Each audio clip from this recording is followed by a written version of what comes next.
Hello, everyone.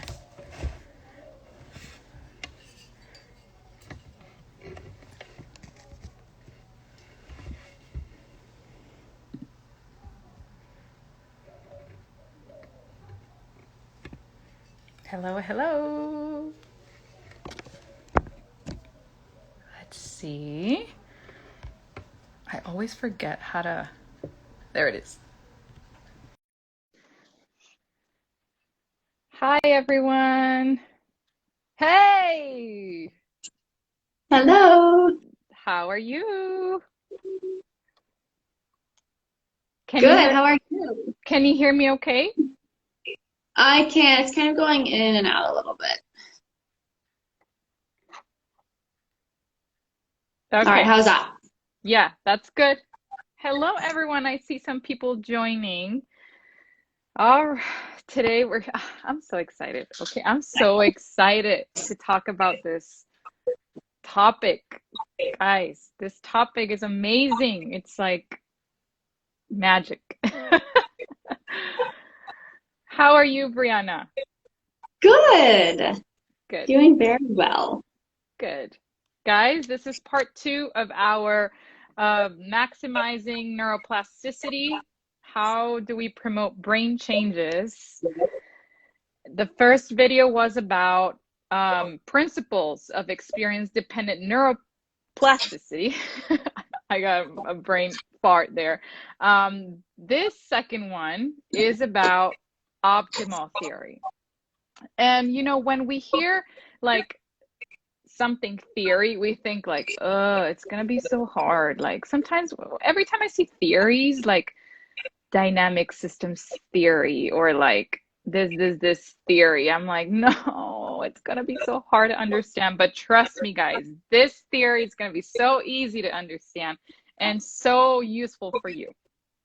So Brianna, again, she is working at Kaiser in Northern California, and she is NCS, so she's a neurologic clinical specialist. She is neuro lover.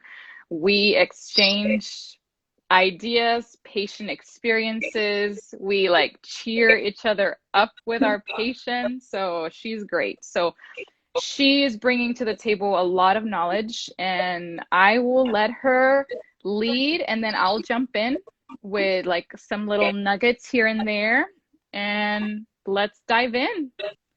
All right. Thanks so much for having me, Lily. I'm so happy to be back again.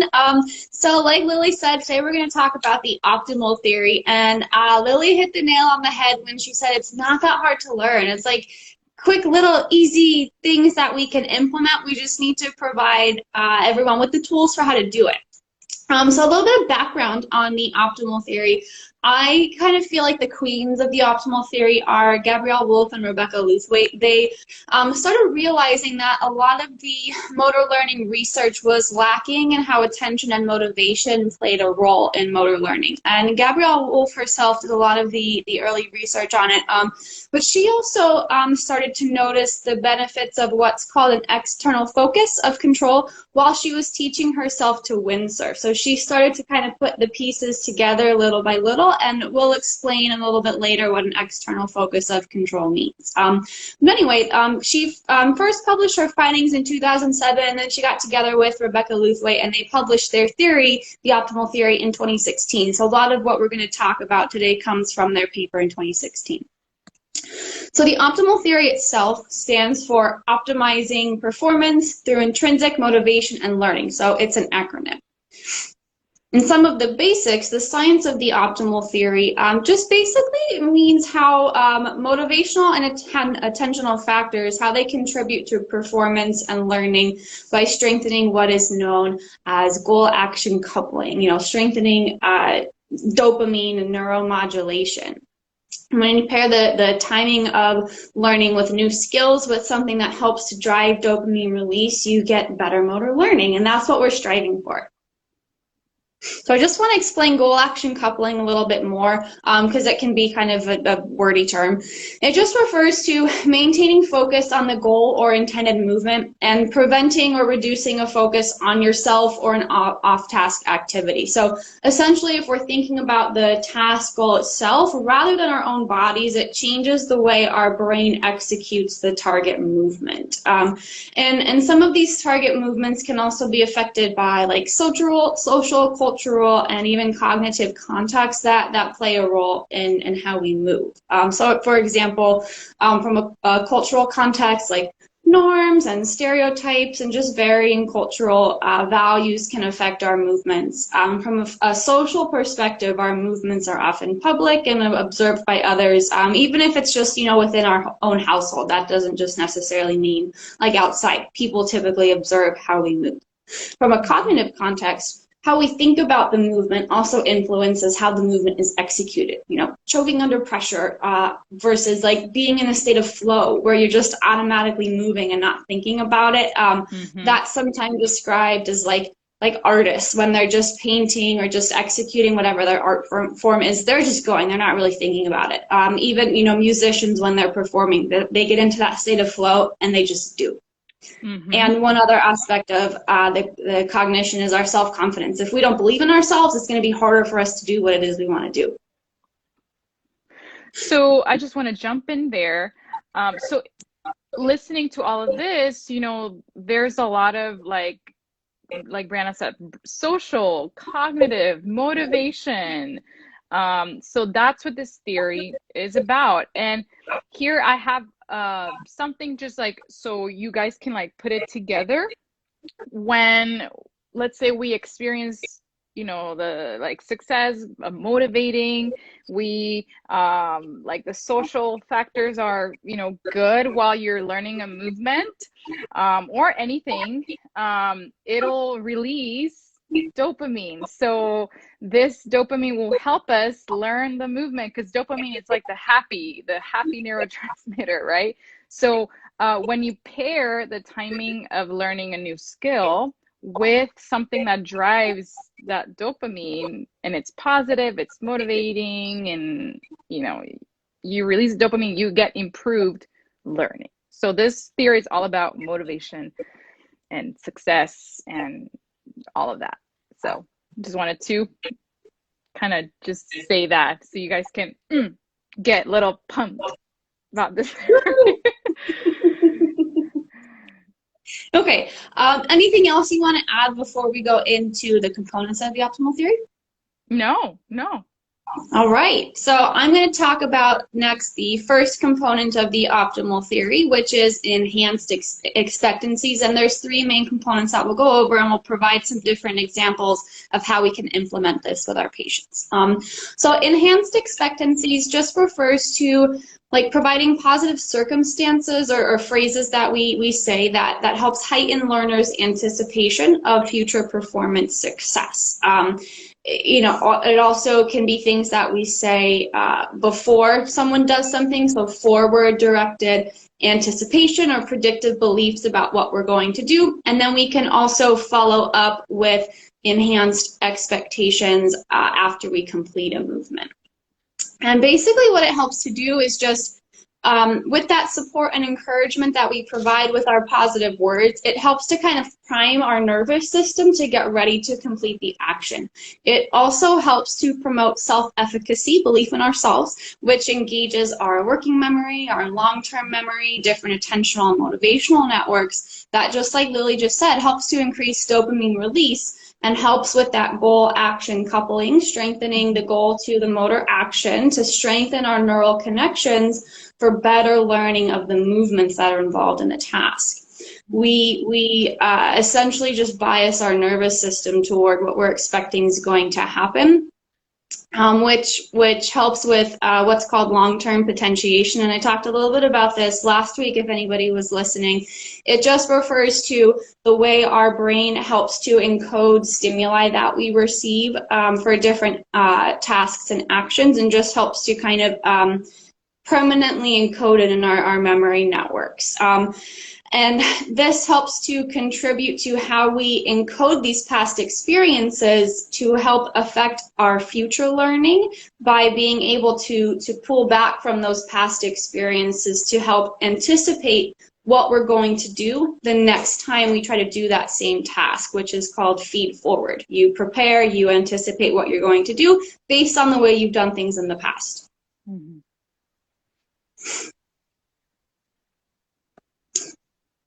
Some ways that we can provide positive feedback include like emphasizing successes, social comparative feedback, which is just, you know, comparing someone's performance to norms for like their age or their gender, you know, and tying that into how the patient performed on the task. There's been a lot of studies done on the various components of enhanced expectancies that show significant improvements in performance when we employ these principles. One thing that I did want to mention is our own conceptions or perceptions about our abilities. You know, how we believe in ourselves can change how we do the task that is at hand. If we, you know, kind of believe that we can't get any better, it may lead to a more negative outcome, versus if we believe that with practice and with time we can improve and we can get better, you'll be able to focus more on like growing and changing and being able to improve in what you want to do. In the clinic, some ways that we can kind of incorporate this is like setting a realistic goal for someone. You know, last time you walked X amount of feet, how far do you think you can walk this time? Kind of setting the patient up to get it, tap into their own beliefs and say, yeah, I'm going to go a little bit further this time, and I want this to be my goal. And then it's like, all right, yes, let's do it. And then you get the patient to do the task. We can also like recap outcome measures that we do with a patient. You know, you performed above average for those in your age group for, you know, 5 times the sustained or 10-meter walk test or whatever it is. We can also just recap task performance, even if it's not like a specific intervention, you know, whatever kind of task we're doing. You know, those were very good steps or very good jumps or whatever it is that you're doing. Commenting on how well the patient did helps to set them up for success. And of course, celebrating victories goes a really long way, especially with our neuro patients who can sometimes be very hard on themselves, and it can be hard for them to see their own progress sometimes.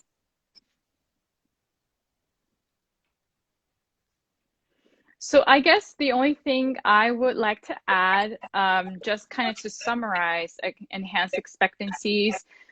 So it sounds like enhanced expectancy is like such a long word, but it just mainly is, if you give your patient a success, their self-efficacy, their confidence, even like the wording that you use will promote better performance. So everyone likes positive feedback about themselves, about the performance, about fitness. We all love the positive feedback. So we can use this to our benefit to enhance their expectations for future performance. Other things we can use for enhancing expectancies is vicarious experiences, you know, telling the patients, you know, I've worked with a patient who had a very similar diagnosis than you, and, you know, they did amazing, and telling them about that patient who was successful. That way they're setting themselves to like, oh, I really, you know, I can be successful. Other way to enhance expectancies is to, like Brianna said, providing the positive feedback and kind of ignoring those instances that are not as great, like those performances that are like really bad. And really kind of like highlighting those moments that they did amazing. Even if it was like, it was okay, but really like highlighting that success is really going to be powerful. Video feedback helps the person to see themselves successful, and just overall, you know, even just telling them you're going to do great. Even just as easy as that can be a way to enhance expectancies. And don't forget to celebrate the successes, like really celebrating successes, because that will, encourage them that they're going to do good next time. So, and you can kind of think about it in your own life. Think about those times that you've really done a great job. Oh, I think Brianna left. I will add her again. So think about those moments that let me see, there it is, that you've been nervous about doing something, and then you do great, and now you're like confident that next time you'll do it well. So that's really enhancing expectancies. Okay, so I see Brianna's having a little trouble joining in, so I'm going to continue with the next one, and then she'll hop in when she can. So the next one is autonomy support. So this basically means that you're going to give the patient some sort of control during the treatment so they can feel that self-agency, self-control, okay? Now, they're going to take over some aspects of the treatment. They're going to take over if, let's say, they want to use the red ball or the blue ball. So this just means giving them choices. And we're always hearing about being autonomous and letting your patient be like being able to take some control. We hear this in the PT profession, but autonomy support just means giving them incidental choices, okay? Do you want to, today we're going to work on balance and gait. What would you like to start with? Today I would like to see if we can use the walker or the cane. Do you want to use, which one do you want to try today? Because sometimes they will progress themselves without you really progressing them when you give them choices. And I've seen this a lot of times. So it seems like Brianna is having a hard time joining. Oh, there it is. So again, give them some choices. Now, don't give them a lot of autonomy, because then it'll be very overwhelming. So this is like when you see a menu and there's so many choices, I go like, I cannot pick. Hey, Brianna. I'm back. Sorry, the Wi-Fi cut out. Hi. No, I'm talking to them about autonomy and giving them choices, but Yes. limiting the choices, because it can get overwhelming for the brain. And I was giving them the example of when I see a menu and there's a lot of choices, I'm like, I don't know. I wish it was just 2 choices. So give them a control, but not over control, because then it can get very stressful. So another thing that's really important for autonomy support is the autonomy supportive language. What is that? It's mainly kind of tweaking your cues or your instructions in a way that's collaborative. May I suggest, would you prefer to, whatever, instead of, or like, what do you think if we try this?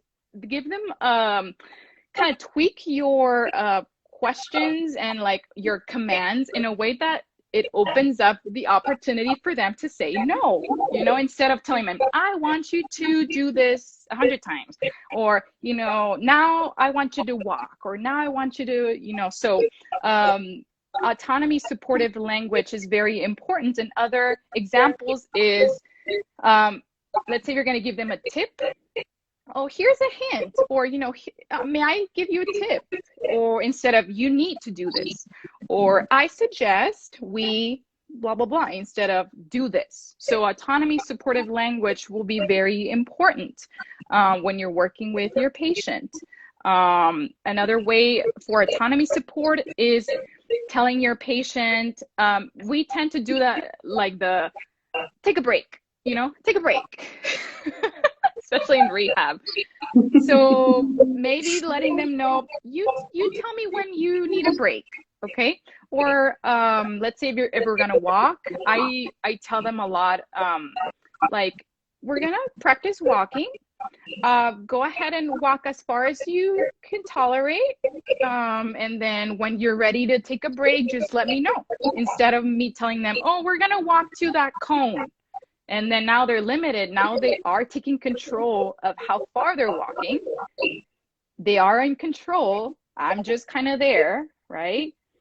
And so that's another way for autonomy support. Yes, Okay, I do that all the time. yeah. So just another thing before I would like to hear more about what you have to say, Brianna, is autonomy will tap into our self-agency center. And what is self-agency? This is just a part of, a function of the brain that makes us feel in control. Okay? People who have strokes, they feel they lost control of their body. Okay? They cannot move, they cannot walk. People with functional neurologic disorders, they feel they have no control of their body. Giving them autonomy will let them be in control and will help them with neuroplasticity. All right? All right, I'm gonna pass the ball back to you now that we're back. So just like Lily said, with the autonomy support, it lets people take more control, like over, choices that are in the environment of surrounding the task, and it helps them feel more actively involved in the learning process. I think the only other things I'd like to add here is with the choices, just to go back to that a little bit. What's nice about giving people, two choices or maybe even three, because if we just say to someone, like, do you want to walk today? And they say no, are we just going to be like, okay, bye? Like, no, that's not how it works. So if we give them two choices, they at least have to pick something. And, if we just ask like an open-ended question, like, what do you want to do today? Some people, may say, I don't want to do anything. Or, some people may have a hard time deciding what it is they want to do. So if we at least give them two things, they can better, make that decision. I also wanted to mention, with the choices, just like Lily said, how giving too many choices can be like overwhelming and can be stressful. We also want to make sure that we're providing the choices, we're using language that sets the patient up to perform safely. Because sometimes people may want to like do too much or push themselves too far. Like if we're like working with an athlete, and we let them choose their repetitions or their weight, we want to make sure that it's within a safe range for them. Or, for patients who like to challenge themselves or like show off for us, we would just want to make sure that the choices that we give them are going to set them up to move in the safest, most appropriate, but still in a challenging way. Mm-hmm. Yes. And the last one, the last part of the optimal theory is external focus of attention. Yes. And yes. This, let me tell you, this is magic, okay? Like, magic. External focus, external cues work like magic. And if you allow me, Brianna, I just want to explain how cueing, when we give an internal cue, works. Yes. When we give an internal cue, which basically is a cue that involves focus in our bodies, okay? Like extend your trunk, or, flex your knees, or, something like that. The cue, well, this is what I think, you correct me if I'm wrong. The cue goes directly to basal ganglia, okay? Because it's like planning the movement, right? Okay, I'm planning. Then it's sent to the motor cortex. Well, also go to the cerebellum, but we'll just not go to it's too complex. Goes to the motor cortex, and then bam, movement, okay? It's like a long process for the brain, okay? Even if it doesn't seem like that. When you give a cue that's external focus or external cue, it kind of bypasses the basal ganglia, just goes straight to the motor cortex, and then movement. So it's like a shortcut, okay? And the brain doesn't have to think a lot about the cue or the movement. It just does it. So external focus, it's really great for people with Parkinson's disease, okay? External focus is magic. So I'm going to let Brianna tell you more about external focus. External focus is magic. Like if you've never used it before and then you start to incorporate those cues with your patients and you can like actually see how their movements change, you're like, oh my gosh, well, this is like literally life changing. So just to explain a little bit more, like how Lily just went through the neuroanatomy and how the cues get processed. What tends to happen with an internal focus cue is the movement gets more like constrained or frozen by the way that it gets processed, and we have fewer what's called degrees of freedom, or just like range to move. So we can't move as freely and smoothly as we should to be able to complete the task efficiently. So with an external focus, just like Lily said, it makes the motor system more automatic, which frees up those degrees of freedom and allows for more like functional variability in our movements. So our performance gets more skilled and the movement outcome is positive and is what we're looking for. It also helps to reduce attentional task demands in our brain, again, which makes the movement more automatic. And this is something that's generally seen with experience as we learn any kind of task. There's the cognitive and then the associative and then the more automatic stage of learning. And when we get to that more automatic stage of learning, we just move and we don't have to think about it. Just like, driving a car, your feet get used to how you have to move and they can just do it without you having to consciously think about it.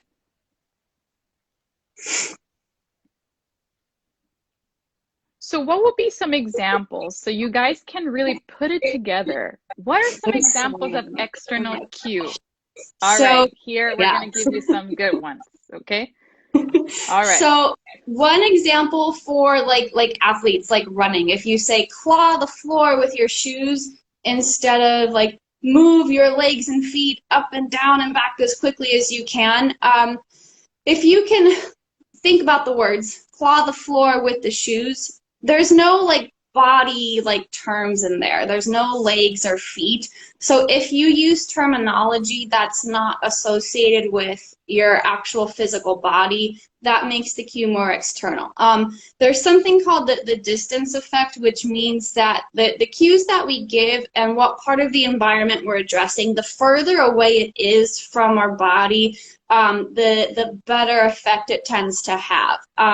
So the further out we can get from the cues we're giving, the more ideal. And even if you have to give a cue that has to deal with the person, if you say like an item of clothing, like pant leg or pants versus leg, that makes it a little bit more external. A swimming example is like pushing the water back versus like pulling your hands back. From a neuro example, my student and I yesterday were working with a patient who had a basal ganglia stroke, and we were working on his single leg balance, and he had a hard time holding himself up on his hemiparetic leg. So the external cue that we used was putting a TheraBand around his back, and then he held the TheraBand in his hands, and his cue was to keep the TheraBand steady and not, let it turn or go up and down. And he did a really nice job at keeping his trunk more stable. He didn't have as much of a Trendelenburg, and he was able to hold the position for a lot longer than before we used that external cue. I'm going to jump in and I'm going to share with you guys other external cues that I love to use. I'm a fan of colored tape, like the painter's tape. I use the tape for, the last time I used the tape was for someone with ataxia who really had trouble positioning her feet where I wanted her to position her feet. And it was like at an incline, just to get that sensory, what do they call it? Like resetting the sensory system in an incline. So what I did, I was just having a really hard time telling her to put her, like half of her foot like on the incline instead of, putting her whole foot. It was just like the top of her shoe. So I was like, man. So then I got some colored tape. And then I put that visual cue, which was the cue that I was using external. And I just told her, stand on the tape. And then she was able to bring, her feet right where I want it. And I said, don't let the front part of your shoe pass the tape. That way she was really aligned and in place. So I was focusing more on the position of her shoe on the tape. Okay, another one that I love to use is when they like heel strike. I put the tape, like the blue tape that you buy like at Home Depot. Let's say here's the shoe. Okay, here's like the tibia. I put the tape right here, and then I tell them, let the first thing that hits the ground be the tape.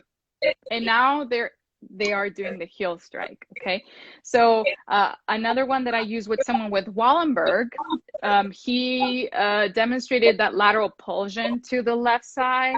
Okay, and it was just really hard to get him to stand straight with narrow base. So I brought him to the parallel bars, and I literally taped a green ball to the right side of the bar. Okay, so it was like at his like hip height. And the cue that I was using is just lean onto the ball. So that way he was leaning this way. So then I was like, okay, lean into the ball. So then he would correct himself. And I just use external cues for correcting his lateral pulsion. And he, like in a week, the lateral pulsion was gone. So external cues, another thing would be if you're working on reaching, you put like an X with the tape on like a wall and, reach for the tape. And then instead of reach forward or, whatever. If your patient is doing like very, very narrow base, I like to tell them, don't let your shoes touch. Don't let your shoes touch each other. That way they are keeping, their feet wide open. So all these are external cues. It'll bypass those areas of the brain that are just struggling to process that cue, and it works.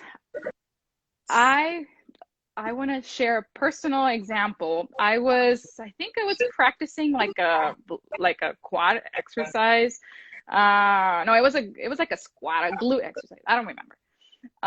And then my fiance told me something like, he gave me an external cue, because before he was like, go lower, squat lower, whatever. And I was like, and he was like, no. And then he gave me an external cue, like try and just touch my my hand with, like, I don't know, your glute or whatever. I don't know what he was saying, but he gave me an external cue, and I got it the first time. That because I was just focused on that movement goal, right? So yeah, we're working on squats, so it worked wonders. External cue just makes everything easier. Okay, so try it. And again, this was originated from athletes, from the strength and conditioning population. So it's not only neuro, you can use it with anybody: athletes, orthopedics, pediatrics, geriatrics. External cues work. That's my even when I'm learning squats. I know, like when I'm repotting my plants and I don't want to spill any of the dirt, I'm like, look at the dirt on the shovel, don't pay attention to your hand. And it works. Yep. Yeah. So again, I have experienced the external cues when learning a motor skill, or like bettering a motor skill. Patients respond to external cues. External cues will tap for and get the movement out, the movement that you want, without really telling them, do this movement. Okay, and this really works with functional neurologic disorders as well. It taps to get the proper movement. Automaticity. Yeah. And then you probably wonder, okay, if I take out the external cue, then they're gonna go back to their usual movement. Well, no, that's why you need to practice it and repeat it. And intensity, practice. That way that skill is learned. Okay. All right, guys. Last week. A lot of information. I'm even, I got Got so too excited. excited talking about optimal. Yeah, so give us a summary, Brianna. Optimal theory. Yeah, so by applying the optimal theory with our patients, we can enhance their expectancies of their performance, recognize and support their need for autonomy, and actively participate in the task learning, and encourage an external focus of attention to get those automatic and smooth movements that we're striving for. And by doing it over and over.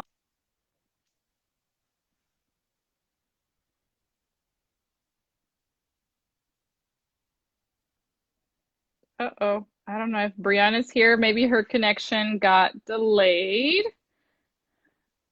Let's see if she comes back.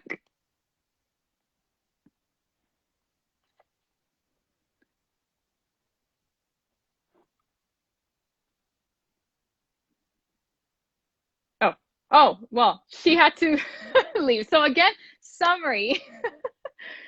Optimal theory. Enhance expectancies.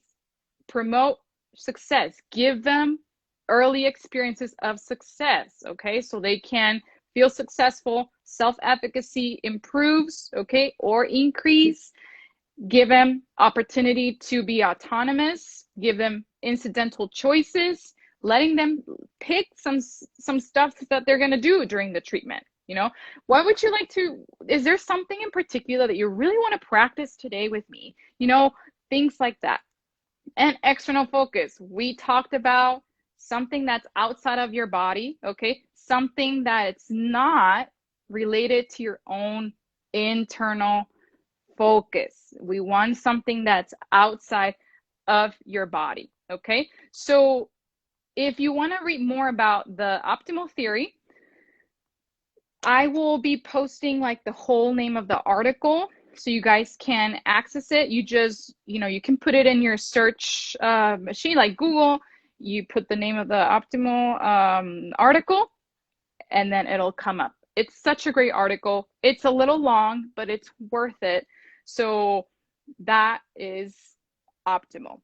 I am afraid Brianna's having some trouble joining in, but I hope you guys enjoyed this talk. Okay, if you have any questions, there is a great resource for optimal theory, and that is reactive physical therapy. So they are a clinic in LA, and they have a lot of educational videos on optimal theory, and they do a great job teaching about optimal. So if you want to check them out, they are a great resource to learn more about optimal.